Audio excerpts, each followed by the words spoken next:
ਅਕਸ਼ੇ ਕੁਮਾਰ ਨੂੰ ਪ੍ਰਧਾਨ ਮੰਤਰੀ ਮੋਦੀ ਨੇ ਦਿੱਤੀ ਗੈਰ ਸਿਆਸੀ ਇੰਟਰਵਿਊ। ਅੱਜ ਦੇਸ਼ ਦੇ ਮੀਡੀਆ ਚੈਨਲਾਂ ਅਤੇ ਨਿਊਜ਼ ਵੈਬਸਾਈਟਾਂ ਉੱਤੇ ਪ੍ਰਧਾਨ ਮੰਤਰੀ ਨਰਿੰਦਰ ਮੋਦੀ ਵੱਲੋਂ ਬਾਲੀਵੁੱਡ ਸਟਾਰ ਅਕਸ਼ੇ ਕੁਮਾਰ ਨੂੰ ਦਿੱਤੀ ਗੈਰ ਸਿਆਸੀ ਇੰਟਰਵਿਊ ਛਾਇਆ ਹੋਈ, ਜਿਸ ਵਿੱਚ ਪ੍ਰਧਾਨ ਮੰਤਰੀ ਮੋਦੀ ਨੇ ਕਈ ਸਵਾਲਾਂ ਦੇ ਜਵਾਬ ਦਿੱਤੇ। ਪ੍ਰਧਾਨ ਮੰਤਰੀ ਮੋਦੀ ਨੇ ਕਿਹਾ ਕਿ ਉਹਨਾਂ ਨੇ ਕਦੀ ਸੋਚਿਆ नहीं ਸੀ कि वो प्रधानमंत्री बनणगे। लोग बहुत कुछ जानना चाहेंगे आपके बारे में, क्योंकि आपके पर्सनल मतलब जो लाइफ होती है, कि जैसे कि मैं आपको बताऊं, मेरा ड्राइवर है, उसकी बेटी, मैं उसको पूछ रहा था कि बेटे तो अगर नरेंद्र मोदी जी को, हमारे प्रधानमंत्री को कोई क्वेश्चन पूछना चाहेगी तो क्या पूछना चाहेगी। तो कमाल का सवाल उसने पूछा कि क्या हमारे प्रधानमंत्री आम खाते हैं। ये भी उसका क्वेश्चन है कि आम खाते हैं, और अगर खाते हैं तो क्या काट के खाते हैं या ऐसे गुठली के साथ खाते हैं। मतलब होता है ना, वॉश बेसिन के ऊपर खड़े होके गुठली के साथ आम खाना, उसका मजा ही कुछ और होता है। तो मैं जानना चाहूँगा कि आप आम खाते हो सर। एक तो मैं आम खाता भी हूँ और आम खाना मुझे बहुत पसंद भी है। अच्छा। और गुजरात में आम रस की परंपरा भी है। वो तो बहुत। लेकिन जब मैं छोटा था तो वैसे तो कोई आम वाम खरीदना वरीदना तो हमारे लिए कोई उस प्रकार की कोई लग्जरी हमारे फैमिली थी नहीं।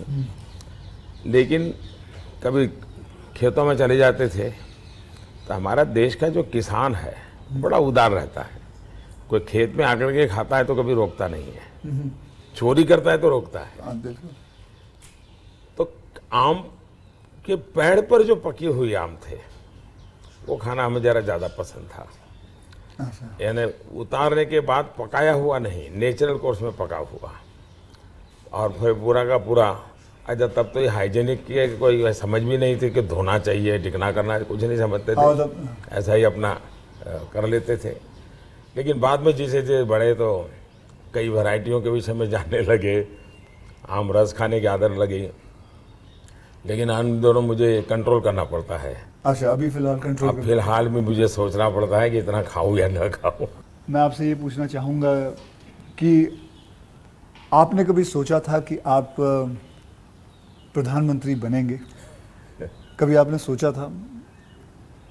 और सोचा भी था तो कौन से साल में, कौन सी उम्र में आपने सोचा था कि मैं इस देश को चलाना चाहूँगा? कभी ऐसा विचार नहीं आया। अच्छा। और सामान्य लोगों के मन में बात गले नहीं उतरती है। शायद जो बन जाते हैं सबके जीवन में ऐसा होगा। मैं नहीं मानता हूँ कि यानी कोई एकदम फैमिली ही उसी प्रकार से बैकग्राउंड वाली हो और किसी के मन में इच्छा जगती हो तो बहुत स्वाभाविक है। वरना मेरा जो फैमिली बैकग्राउंड है उसमें तो अगर मुझे कहीं अच्छी सी नौकरी की भी मिल गई होती तो शायद मेरी माँ अड़ोस पड़ोस के लोगों को गुड़ खिला देती कि चलो भाई बेटे को वहाँ नौकरी मिल गई, क्योंकि उससे ज़्यादा हमने तो कुछ सोचा नहीं था, गांव के बाहर कुछ देखा नहीं था। ये तो ऐसे ही यात्रा चल पड़ी और देश मुझे लेता चला गया, तो अपने आप ही बनते चले गए। सब कुछ जिम्मेवारी आती गई। बहुत ही मतलब नेचुरली रहा है इसमें। वैसे मुझे मेरी दृष्टि से, मेरे व्यक्तिगत जीवन की दृष्टि से अननेचुरल लग रहा है। ओके। क्योंकि मेरा बैकग्राउंड, मेरी दुनिया, आज की जो राजनीति का तौर तरीका, उसमें ये सब बैठता ही नहीं है जी। मुझे भी आश्चर्य हो रहा है कि देश मुझे इतना प्यार कैसे करता है और इतना सारा क्यों मुझे देता रहता है। हमारे प्रधानमंत्री जी को मैं ये जानना चाहता हूँ, गुस्सा आता है? और मतलब क्योंकि देखिए सबको गुस्सा आता है, आई एम श्योर आपको भी गुस्सा आता है। अगर आता भी है तो उस गुस्से में आप क्या करते हो? वो गुस्सा निकालने के लिए किस पे निकालते हो और कैसे निकालते हो? मेरे लिए ये कभी कोई कहेगा कि मुझे गुस्सा नहीं आता है तो बहुत लोग को सरप्राइज होता है। आपको गुस्सा नहीं आता? मैं बताता हूँ। अच्छा। सरप्राइज होता है।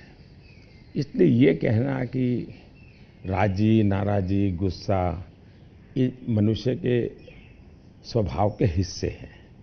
अच्छा। जिंदगी उसके बिना हो नहीं, हर प्रकार की चीज़ें हर के अंदर होती है। लेकिन जो मेरा 18-22 साल की ज़िंदगी का जो एक बड़ा तबका था, वहाँ जो मेरी ट्रेनिंग हुई उसमें ऐसी बातें थी जिन लोगों से सीखता था कि आपके जीवन में स्वभाव में ईश्वर ने सब दिया है, अब आपको तय करना है कि जो अच्छी चीज़ है उसको बल देते हुए कैसे बढ़ना। तो फिर ये चीज़ें हैं जो नेगेटिविटी लाती है, वो रुकती है। मैं कह सकता हूँ कि मैं इतने लंबे समय तक मुख्यमंत्री रहा, इतने समय तक प्रधानमंत्री रहा, लेकिन चपरासी से लेकर के प्रिंसिपल सेक्रेटरी तक मुझे कभी गुस्सा व्यक्त करने का अवसर नहीं आया, कभी नहीं आया। लेकिन मैं आपको बताऊं, बाहर जो आपकी छवि है वो एक बहुत ही स्ट्रिक्ट एडमिनिस्ट्रेटर के नाम पे है। स्ट्रीक अलग चीज़ है। हाँ, मैं स्ट्रिक हूँ, डिसिप्लिन हूँ, लेकिन मैं किसी को नीचा दिखा करके, अपमानित करके काम नहीं करता। मैं उसको प्रेरित करता हूँ। कभी कोई चीज़ है तो मैं खुद हेल्पिंग हैंड के रूप में खड़ा हो जाता हूँ। मान लीजिए कोई ड्राफ्ट लेकर के आया, तो एक तो तरीका होता है, भाई क्या ले आए हो। दूसरा होता है, वाह ऐसा करें ना, ये अपन करे तो कैसा रहेगा, आपको क्या लगता है ये करे तो कैसा होगा। तो क्या होता है, मेरी 10 मिनट पहले ही इन्वेस्ट हो जाती है, लेकिन वो मुझे समझ पाता है। ओके। तो अगली बार जब वो आता है तो मुझे मेरा समय ही नहीं जाता, वो मेरी कल्पना के अनुसार चीज़ लेकर के आ जाता है। तो एक प्रकार से मैं, कोई लेके आता है तो उसमें से सीखता भी हूँ और सिखाता भी हूँ, और मैं अपनी टीम बनाता चल जाता हूँ। तो मेरे प्रेशर हैं, स्ट्रेस हैं, वो नीचे नीचे नीचे डिवाइड होते चले जाते हैं। ओके। तो मेरे पास कुछ बचता ही नहीं है। तो मतलब आपको इतना गुस्सा नहीं आता? मैं अंदर तो होता होगा, मैं व्यक्त तो करने से अपने आप को बहुत रोक लेते